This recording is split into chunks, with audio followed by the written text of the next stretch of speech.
Hello everyone, my name is Arshi Rawat reporting live from the Bharat Mobility Expo 2025, and this is the first electric car ever from Maruti Suzuki called the e-Vitara.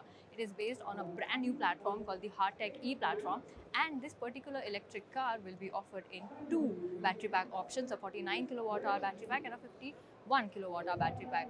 Maruti Suzuki claims that the charging is going to be over 500 kilometers, so that is pretty amazing. This is the same car that was launched or actually unveiled as a prototype in the last Bharat Mobility Expo, and this time they have revealed it in full flesh. So before I tell you even more updates about it, let's get inside the vehicle. Now we are inside the cabin of the Maruti Suzuki e-Vitara, and it is a bit plush and actually quite macho, to be honest. You can see a couple of features that have been taken from the Jimny.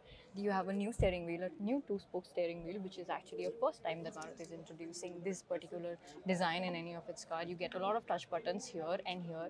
You get the same black shiny material that has been featuring in a lot of cars recently, which is, trust me, a fingerprint magnet. Nevertheless, we're not complaining about the features and the nitpicking. Overall, the cabin seems to be very upmarket and very non-Maruti, to be honest. You also get a huge touchscreen infotainment system here and an infotainment system here. The vertically placed AC vents are also a nice addition made to the overall fit and finish of the car. The seats feel very comfortable, and the particular color combination also looks quite upmarket in this car. Now we are at the back seat of the e-Vitara, and honestly it's not the most spacious in this segment. Now we obviously do not know the price of this particular car, but we do not know how it is going to stack up to its competitors. Overall, you cannot sit three people here because the shoulder room is not the best. However, you do get three adjustable headrests. That's a great. But the best part about the rear seat is that it gets a 60-40 split, and you can actually recline the seats to a 20 degrees angle.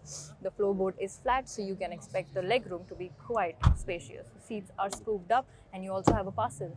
You also have a vaccine holder at the left side. Center armrest actually opens up quite trickily, but you get two cup holders. The rear of the e-Vitara is actually pretty decent and not very aspirational. It is kind of similar to the Fronx. It does give a lot of takeaways and reminds me of the Fronx and a mixture of the Grand Vitara as well. You get the badging right here, the E written in blue. You also will get a green number plate with it. You also get a connecting light bar at the rear and a rear washer wiper.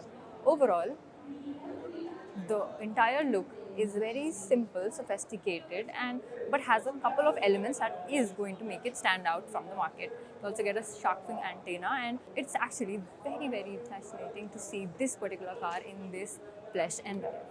The e-Vitara is going to be offered in two battery pack options, a 41 kilowatt hour battery pack and a 59 kilowatt hour battery pack, and it claims to offer a range of over 500 kilometers on a full charge, obviously on the bigger battery pack. And if you're wondering where to charge this vehicle from, ta-da!